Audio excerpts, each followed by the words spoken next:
Le monde change, mes amis. La France a battu les All Blacks, je me suis acheté des Converse, je me suis mis à la guitare et j'ai oublié d'éteindre le son des mécènes. Moi je m'enregistre, enfin tant pis, je vais donc maintenant le faire. Voilà, c'est bon, c'est fait. Donc je le disais, je me suis acheté des Converse et je les mets, je suis passé du côté obscur de la chaussure. Je me suis acheté une guitare et je m'y mets lentement mais sûrement, mais enfin on fait ce qu'on peut, n'est-ce pas? Sinon la paix semble à peu près présente dans le monde. Enfin cela dit, je suis pas énormément les infos donc je peux pas vous dire. Tout ce que je sais c'est que les Wallons se battent toujours autant avec les Flamands. Tiens d'ailleurs j'ai une petite blague à vous raconter là-dessus. Oh en fait non, j'ai pas envie. En même temps vous faites l'effort déjà de m'écouter, alors je vais pas non plus vous faire chier avec ça. Donc le monde change, mais ce qui semble pas décidé à changer néanmoins, c'est que j'arrive toujours pas à avoir une relation à peu près amoureuse avec une personne à peu près normale, sans qu'il y ait un quelconque problème qui me tombe sur la gueule. Mais enfin bon, on change pas une équipe qui gagne, même si je gagne pas du tout.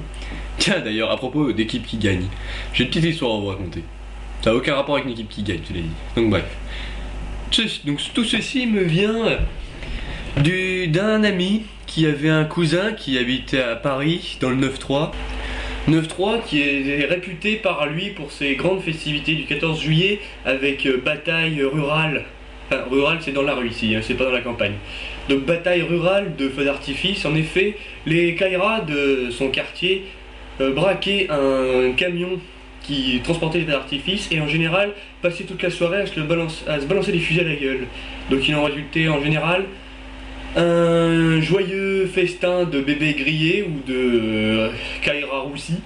Mais là n'est pas la question, car cette histoire se passe dans le collège du cousin de mon copain, de la sœur, de la tante de mon oncle. Non, je déconne, c'est juste le cousin d'un copain. Et donc dans ce collège, avec des personnalités hautes en couleur, il y en avait une en particulier qui s'appelait Star Shelly, plus tard appelée Star Chieli. Donc tout ceci se passe dans un ascenseur, car ils ont un ascenseur dans les collège du 9-3, c'est étonnant. Et donc cet ascenseur tomba en panne avec donc le cousin qu'on va appeler Monsieur Jean Mermaz. Il s'appelle pas Jean Mermaz, hein, mais enfin ça fait confidentialité, puis au moins j'aurais pas à me faire chier à dire le cousin du copain à chaque fois.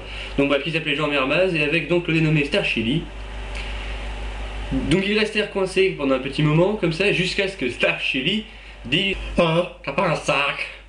Alors intrigué, Jean Mermaz lui demanda pourquoi, il lui dit "Oh, j'ai mangé trop bien rabat à la récré, j'ai envie de faire caca." Eh ben, croyez-le ou pas, mais il s'est chié dessus ce con. Il s'est chié dessus. Et donc au moment de sortir de l'ascenseur, il répéta gentiment à Jean Mermaz "Oh, tu veux dire pire sort, hein?" Alors forcément, 2 jours plus tard, la totalité du collège était au courant. Donc forcément, ce pauvre Star Shelly s'est vu affublé d'une vie sociale proche du néant.